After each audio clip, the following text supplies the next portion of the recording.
game. Parang multiple win conditions pala para sa parehas na koponan. And that's what you can expect from a World Championship type lineup sa dalawang ito. Kaya naman, bago natin simulan, binyagan na rin lang muna natin. This is game number 1 of the best of 3 series, the Grand Finals rematch of S14. King Kong versus Demon Knight, Kelra versus Doming. Kayo, matras muna siya rito. Ang ganda ng rotation ay pinapamalas ng Aurora. Pero may salubungan dito sa may bandang gitna. Tapak lang muna sila dito sa mga damuhan. Pero bibit-bitin muli itong si Brusco. Andun yung mga ikot mula dito kay Renny J. Ngayon si Brusco may ibig sa apat ng membro mula Guiding sa Wind! Aurora. Wow! Pero andun yung Guiding Wind. Nice save itong si Bruiser. Super Friends with the Guiding Wind save.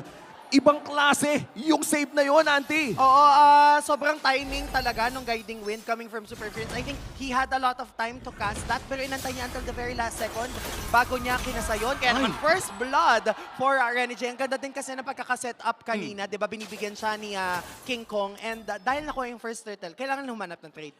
Matagal-tagal pa naman bago yung pangalawa nating pagong.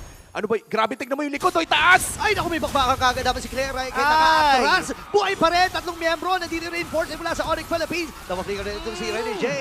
Ikalawang pagkakamatay ni The Hitman sa kamay ng Onyx Philippines. Nako, Renny J, pumasok sa tatlo. Magtutuloy pa dito yung laban sa may bandang river. Pero mukhang hindi na nila itutuloy pa. Kalma Ayaw muna, pa. kalma muna. Medyo nakita natin kung paano sinubukan ni Renny J. Pabagsakin doon si Kelra, pero it's not effective. Kamuntikan pa. Doming Kite with a nice dash. Safe ang nagiging laning phase dito. Kahit paano, pero mupasok na si Brusco, half HP. Okay, kailangan matras si Brusco dito. Pero binababara na rin sila dito. Ay! Mga lanterns habang si Brusco ay nakatakas din. Pero ang daming mga na-ulti na nagamit. Oo, Renny J, nandun sa may bandang likod. Lumipad na nga rin dito yung Matilda, pero mukhang babalik din lang sa kanyang mga teammates. Onyx Philippines, papasukin ng Raging Sandstorm. Okay, Renny J, nasa likuran. Ay! Yeah, pero ililigtas pa rin si Brusco. Pero not for long. Nakuha si Yue ng isa. Vince! Sa pagkilag sa target. Nakamula ng Aurora. Team will carry kill. King Kong, Pinaghati-hatian na dito pero papasok si King Kong sabay atras. ng Onyx Philippines heading into the early stages of the game, makakuha ng early. Kasi ngayon, ganyan yung ginagawa nila. Grabe, kinrosovera ni King Kong dito si Renny J. Ang baba ng buhay niya pero kailangan lang din umatras ng Onyx Philippines. 5 segundo para dun sa pagong. Ay. At parang ibibigay ata ng Onyx to. Bigay Oo. ulit. So far, malinis ang early game ng Aurora Gaming. A 5K gold lead. Lahat ng pagong ay sa kanila din mapupunta. Pero nakita din natin to kahapon. Nakita natin to mula sa TNC. But this time, celebrate muna para Aurora Gaming dahil mukhang pwede pa nilang ipuwersa ang laban sa Onyx Philippines. Dumarating na nga sa punto na pag pupunta ang Onyx doon sa ginagawa nila, wala na silang naabot pero naabot na nila Demon ata. Knight. Ito si Demon Knight. Wow! Kagad. Pasok din ang mga miyembro Brusco! sa Onyx Philippines pero si Edward ay makakuha ng kill. Atras mo rin Super Friends. Pwede pa rin si Doming! Kera dito. Pwede rin sumayaw-sayaw. Pero si Iway kailangan umatras habang si Renny J talagang tinitibayan Bang! niya. Pero namatay na si Renny J with Kirk. Atrasan muna dito ang Super Family and ready ang Aurora makipagbakbakan for the next round. Pero pipigilan muna ito ng Onyx. Itong si Brusco and Super Friends. Kaya nga kung titignan natin, even in this replay, nagkaroon ng 2 kills dito yung Onyx Philippines, but it just so happens na because of the 5K gold lead na meron yung Aurora MLBB na overwhelm sila in terms of damage. Wala silang nakuhang trade sa mga damage dealers. And now back to our live game. Dord ay nandyan na rin. 5,000 pa rin ang lamang ng Aurora Gaming. And mukhang mahihirapan pumasok dito ang Onyx Philippines. They do have the Avatar of the Guardian coming in from Brusco. Pero parang kailangan tumama. Kailangan din mahanap ni Kirk yung mga primary targets. At tignan mo yung pailaw na ginagawa dito ni Yue. Half HP na para sa Lord. Pero hindi nila alam kung nasan si King Kong. Okay, sige ko ay nagmamatsyag lang pero hindi na aabutan ng Super Family. Nabuhay yung unang Lord ng laban. 5.6k gold lead para sa Aurora. Ng mga blessings ng Tore or mga inhibitor turrets ng Onyx Philippines, malaki ang tsansa na makadepensa sila dito pero hindi pa rin pwede magkamali. Kailangan pa rin mag-ingat. Sino kaya ang unang magpupul ng trigger? Okay, nandun yung Avatar of the Guardian. Nahuli yung dalawa. Pero yung Lord ang patay na nga rin. Kailangan ba ito si Renny J dito? Kirk? Tamang meditate lamang siya habang si Kirk. Wow! Sabay na tumama yung summon ng Flicker. Pero hindi na yung bawi ng Aurora. Atras muna dito ang pamilya. Habang si Brusco naman ay iipitin. Sakto rin yung King Kong! Pasok si King Kong with the burst.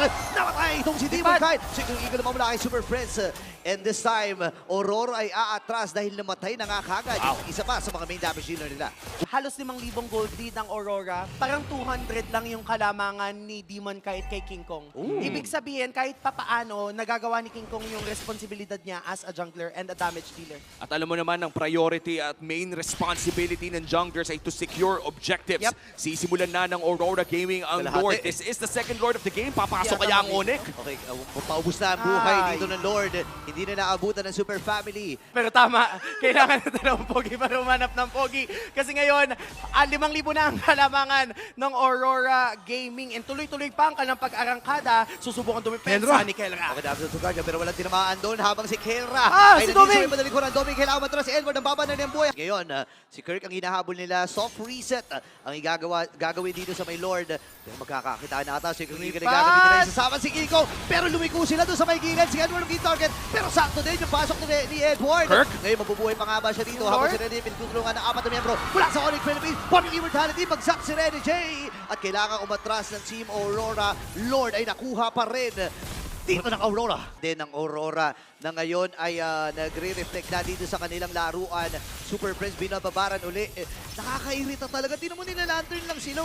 Oo, nila Lantern, wala pa namang naaangat. Lord ay uunahin nila. Rene J sinubukang i-burst, pero Quicksand Guard ay nandyan na rin. Isang Torin naman na mawawala. Ay! Kirk! Naku! Missed the flicker play! Naku, nagamit yung flicker ha. Magandang goal signal ito para sa Aurora. Short of the match. 5 seconds bago nga ito lumabas. Nakapag-purple buff naman dito si King Kong. But Rene J Conceal! with a conceal play. Si Brusco mukhang makikita. Si Super Freak makakalipad nga pa palayo. Okay, napasirkel Sige Eagle na nga! pero may ibita na si Gana. Kapatid sa Guardian, dalawa na huli doon. Habang si Guard, lalaban na nga rin si Kiko sa may madaling kuran. Nakapatay na kagad dito si Yue. Bruce nakatumba. Dalawa ang namaalam para sa Onyx Philippines.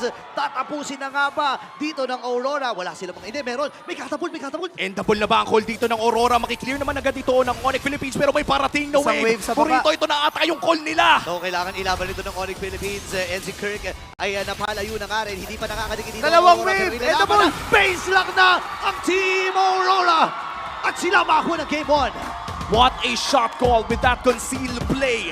At dahil dyan, 1-0 na. Aurora Gaming ang nakakalamang. Kalibre ngayon ng Aurora at talagang kailangan bantayan yan. At ang ating MVP, Mr. Consistent himself, Edward. Mukhang tinatanong pa niya kung siya nga ba talaga ang MVP. Ako ba? Para napatingin pa siya doon. Pero maganda kasi yung pagkakakasa lagi ni Edward nung kanyang kulong as well as the chain crowd control na meron siya with his kits. Makikita natin na because of that, medyo nagiging madali for Rene J to cast the Raging Sandstorm. But also, very, very huge props at respeto para kay Yue. Para sa kanyang ipinakita ditong game number 1. Yung early game presence na meron si Yue was really helpful para makuha ng Aurora yung pagkapanalo nito dito sa unang laro. Oo, at habang tumatagal nga, no, mas kumukunat, mas sumasakit. Kitang-kita naman kung ano nga ba talaga yung pinakita dito ni Edward kung saan yung mga tamang rotate lang. Kumbaga, hindi siya gumagawa ng play na hindi kailangan gawin. Yes. Walang pinipilit. Oo, tsaka may kita natin na paminsan-minsan lang siyang nagsisimula. Hinayaan niya si Rene J mag-lead nung mga nagiging action. And eto kapansin-pansin to na nahihirapan ng Onyx Philippines kung sino yung mga tatargetin. Kasi isipin mo, paglalapit ka, sasapakin ka ni Edward, aatras ka, kukulungin ka, may face crack, sasapak-sapakin ka, napakarami mga binabato dito ni Edward. Oo.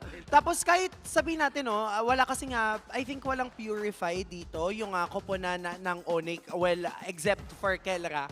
Kasi yung mga skills na meron si Edward, kahit i-purify mo, matatrap ka pa Meron din pa, dun sa oo. loob. Tapos Oo. masastan ka pa ulit. Like, hindi siya one-time thing. Oo. Kaya yun yung napapansin natin for this Badang specifically, or yung Badangs in general, na kaya nilang i-evade yung possibility ng purify. O, tsaka parang napakahirap eh. Parang obstacle course yung kailangan mong daanan. Iikot ka pa, no? May U-turn ka pa. U-turn ka pa para lang mahanap si Doming o bago pa Yeah. din makaabot kay Doming, inadampot ka na palayo ni Yue. So, spectacular gameplay coming in from Aurora Gaming.